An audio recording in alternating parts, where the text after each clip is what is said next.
Welcome, everyone, to another episode of Mindset Armor Podcast. It's been a while, and a lot of stuff has happened. A lot of things have changed, but we're back, and we're back in a big way. We're going to be talking in this episode about letting go of toxic people. We're going to be talking about self-care, setting boundaries, and skydiving. Let's get to it.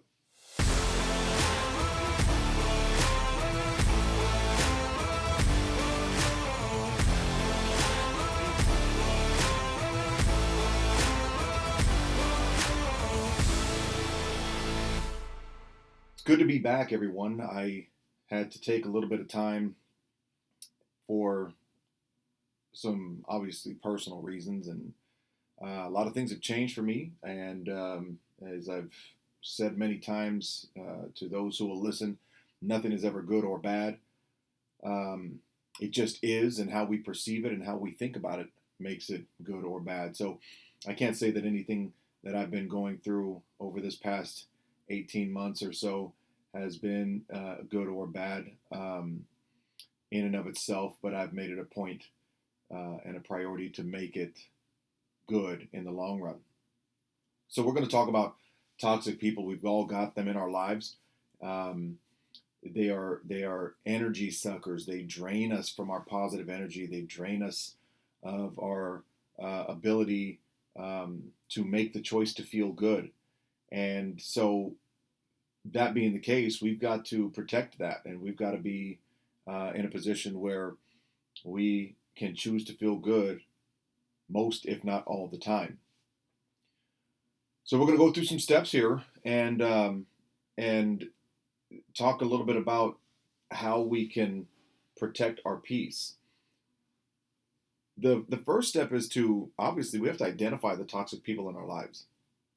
And a lot of times, it sounds obvious, but a lot of times that's not such an easy thing to do, because a lot of times the toxic people in our lives are family members, spouses, good friends, coworkers, boss, employees. Like, sometimes it's people that aren't so easy to eliminate. And I'm not saying that we have to actually eliminate toxic people, but we do need to understand the impact that they're having on our mental and emotional well-being. We need to understand how difficult they are making it for us to choose happiness, and ultimately that's all anybody really wants, is just to be happy. So identify those people. If it's somebody in your family, well, then it's important that you recognize that. We're not trying to hurt anybody's feelings, but you need to recognize it and be honest with yourself. Sometimes that toxic person is ourselves. So that's something that's a tough one. You need to be honest with yourself about that too. But once you've identified who it is, who these people are, who these toxic people are, and when I say toxic people, I don't mean that they're bad people. I just mean that where they are emotionally, where they are in their mindset, does not jive with where you are, where you're trying to go. It's not necessarily conducive to your self-improvement. So it's not like they're bad people or they're mean or they're evil. They're not traveling in the same direction you are, and or they're not on the same level that you are of growth. So once you've identified them, then you need to evaluate the relationship. So you need to look and see, who is this person to me? Is this someone that I really need to keep in my life? It's a family member. It's maybe it's a coworker you don't have the ability to hire and fire. So it's someone that you're going to have to work with. Maybe it is your boss, and you love your job. You just don't like that aspect of it. So the relationship is something that either you can just ditch this person and just remove them from your life, or if you don't have that ability to do that, then you need to make sure that you're aware of that too. So evaluating the relationship with these toxic individuals, with these people who are not good for your growth, is how you can really look at it and say, this is where you determine, is it worth saving? Is it worth the effort to try to save this? Or is it just time to let this person go? And like I said, if it's family, obviously you're going to fight hard, I would imagine, in most cases, to save that relationship. Um, but if maybe it's a friend, it could even be a longtime friend. But if it's not blood or very close to, um, depending on how toxic that person is, then it's time to let that go. And as you let go of people, it's important to understand that they're not good for you, not forever, just right now. Some people aren't right for you right now, right? It's not forever. Look at it like this: there are some people, they're like parachutes. Okay, so a parachute is not good for a marathon runner or a sprinter or a race car. But if you're, let's talk about the race car. At the end of the race, a drag race, the parachute is very much beneficial. So in the beginning of the race, the parachute's no good, right? After that race car, after that dragster crosses the finish line, then the parachute is critical. It's absolutely necessary. Sometimes even a lifesaver. If that chute deploys halfway through the race, it is unwelcome. If it deploys, or if it, and when it deploys after the finish line, then it's great. Think about a sprinter. A sprinter in training will put on a parachute and run with it because of the resistance that it provides and the strength that it allows the runner to build. But that same runner in competition does not want that parachute, right? But let's say the same runner on a weekend just likes to go skydiving. Well, then the parachute is very, very beneficial. You understand? So it just different times in our lives, we find ourselves in different places, in different situations, where certain people, they can be good for us.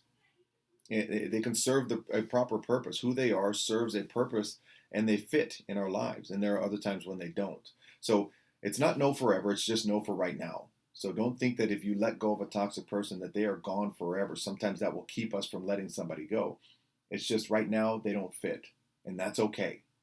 So what if it is someone who it's a relationship where it's worth saving, it's worth working for, the relationship, the person is so close that you have to, or you don't have the option to let that person go in a work environment or something like that. So then the third step is to set boundaries. You've got to be able to let people know that this is what you'll allow and this is what you won't. This is what you'll tolerate and this is what you will not. This is what is acceptable and this is what is unacceptable. You have to set those boundaries, and you got to be very clear about it. So there was a time in my life where I took a stand and I said, I will not allow people around me that are going to complain. I won't allow it. If you're complaining, you can't be around me. If you're focusing on negative and what's wrong and all of this, I will not allow that. So you cannot be around me. Now, if you're interested in looking past these problems and looking for solutions to problems and recognizing negative but focusing on positive, then you're more than welcome to be around me. But if that's not what you're looking to do, then I no longer allowed it. I set those boundaries. And the next step, not in this, but the follow-up to that. So step 3 is set boundaries. Step 3A is enforce those boundaries. And that's really the hardest part. We can set the boundaries, but enforcing the boundaries is really where the work comes in. That's where the money's made, let's say. So when you're setting boundaries to protect yourself from negative energy, it is communication, number one. You have to let these people know this is what I'm doing and this is why. And oh, by the way, I invite you to come along with me. That's a great way to go about it. It's not that a lot of people will think that you're cutting them out of your life, you're cutting them out of your life. And that's not the case. You're inviting them to come with you. If they choose not to, that's okay too. They just can't ride with you. It's as simple as that. Imagine somebody, they're going to go to the movies. Hey, you want to come to the movies? We're going to go see such and such. I don't really want to see that. No problem. This is where my car is going. And if you don't want to see that, you don't want to participate, then don't get in the car. It's the same thing. It's not that you hope they get hit by a car, right? It's just that they're not going to ride with you. You're going to a certain place for a certain thing. If they're not interested in going to that place for that thing, then they don't get to ride in your car. And it's just that simple. You're more than welcome to come, but if you're not interested, then I'll see you later, right? So set the boundaries. It's not something that has to be you got to draw up some contract or anything like that. It's just a very simple conversation where you're very clear with tact and respect, right? And always with love. This is what I need. This is what I'm doing. This is what I'm asking of you. And if you can't, no big deal, but you can't be around me, right? Because what you allow is what will continue. What you allow is what will continue. And so we can't complain about how someone treats us or how someone's acting around us or anything like that if we haven't had the conversation letting them know that we're not okay with it, right? So make sure you set boundaries and then enforce those boundaries. Step 4, practice self-care. I mean, this is everything I do with Mindset Armor, with the coaching, with the podcast, with the YouTube channel. It's all about self-care. Now, being around toxic people, letting go of toxic people, this is all emotionally draining. It is exhausting emotionally. There's a different feeling with emotional exhaustion. Your muscles aren't tired. Your body's not tired. Your mind and your soul is tired. It is exhausting. So it is absolutely critically important to take care of yourself while in the process of letting go of toxic people. So it is very important. So some of the things that you can do, well, you can exercise, right? You can make yourself physically exhausted, right? With exercise, and I don't care if it's resistance training, CrossFit, whatever it is that you want to do, bike riding, I don't care what it is, treadmill, stationary bike. What's important is that you're getting active for about 30 minutes a day, at least 5 days a week. It can be a 30-minute walk. Okay, so it's not something that has to be, you don't have to be out there, training for an ultra marathon, to run 200 miles in 24 hours. It doesn't have to be like that. 30 minutes of moderate to heavy exercise 5 times a week. That's enough. Okay, that will automatically get you feeling pretty good. Something else that you can do is read. My goodness, I mean, I've got a couple of bookshelves here in my office that are full of methods and ways to take care of myself, to see things differently, to see myself differently, to focus on the positive while recognizing the negative, but to focus on the positive. These are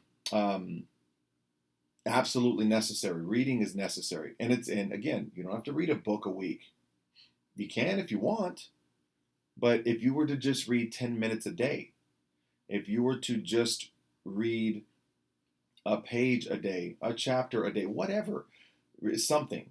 That's something else that you can do for self-care. Here's another thing that you can do. Write. Reading is one thing, writing is another. And you'll find that the more you read, the better you write. But the key is to get these thoughts from your head onto paper. Maybe you're not a writer, you're just not, I'm not a writer. I don't like the way my handwriting looks, or I'm not a fast typer, or whatever it is. It doesn't matter. Your ability to, or the act of getting things out of your head and into some form of some medium of expression, whether it's music, art, just writing, pen to paper, typing. It can be anything. Getting it out of your mind, out of your brain, and into some medium of expression is key. So these are a few ways where you can practice self-care and keep yourself from being run down.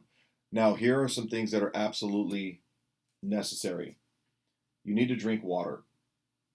Sounds kind of weird. Self-care, mindset, toxic people, letting them go. Water? Yes.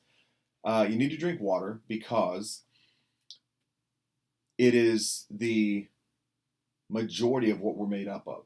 And even more so if we're just talking about the brain. So in order to be healthy, we've got to make sure that our body is properly hydrated. Understand this, by the time you're thirsty, you're already dehydrated. So you need to continue to drink water even when you're not thirsty. Ideally, and I'm not a doctor, I'm just saying, I like 80 ounces a day.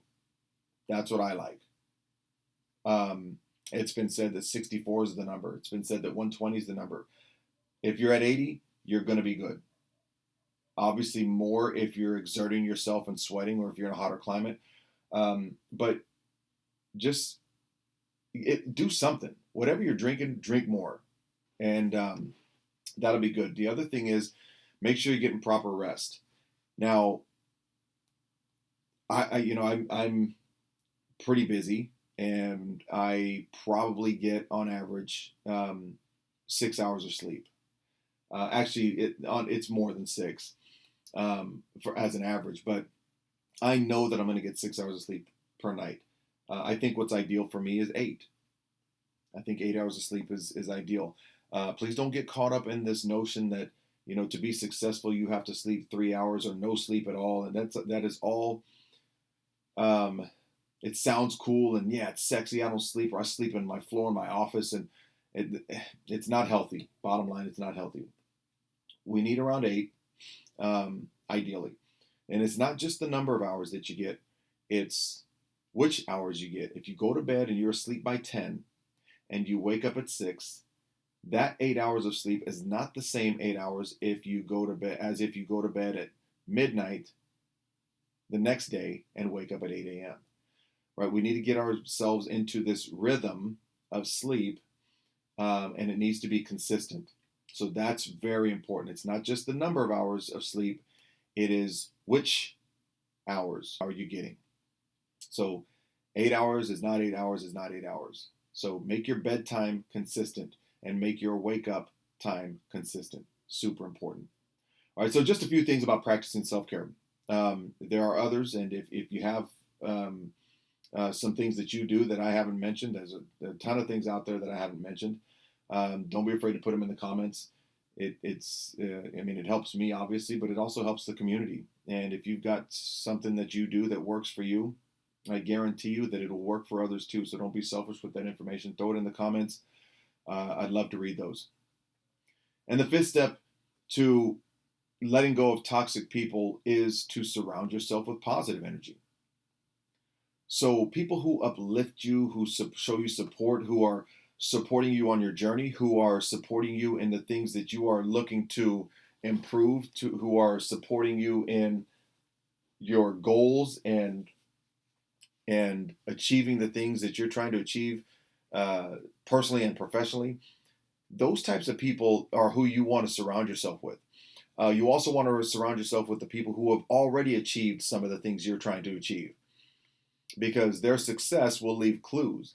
But what happens is that mindset will rub off on you, because you've probably already heard, we are the sum total of the 5 people we hang around the most.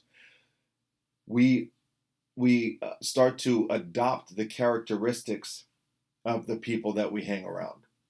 You see it all the time, and it's good or bad, right? So we want to surround ourselves with the people who are where we want to be, who feel the way we want to feel.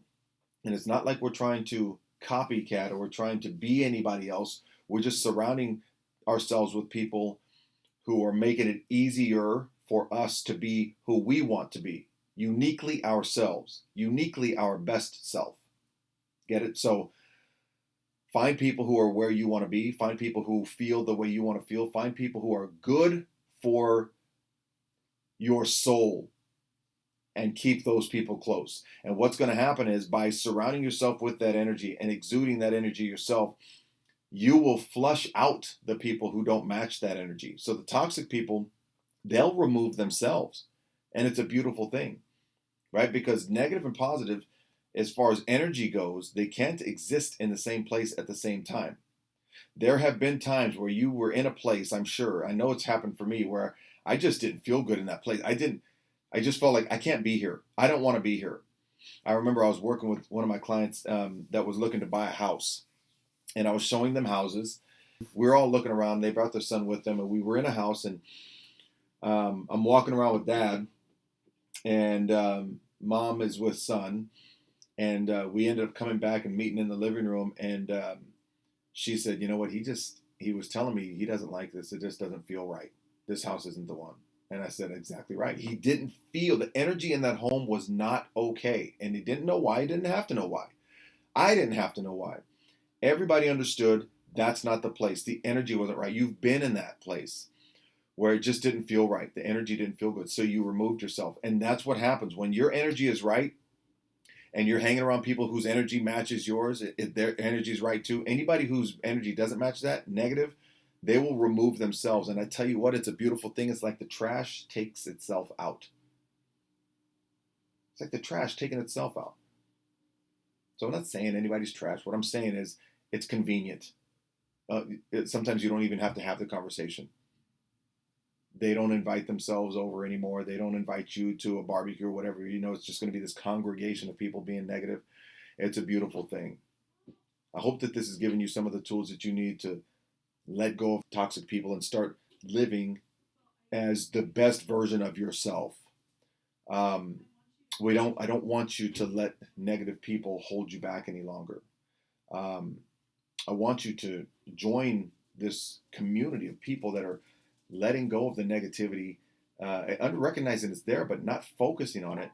And I want you to join this community of people who are freeing themselves every day from toxic people and making it very much easier to choose to be happy, because it is, in fact, a choice. Thank you for joining me once again. This is the Mindset Armor Podcast. I'm your host, Kevin Ross, reminding you that mindset is everything. Protect it.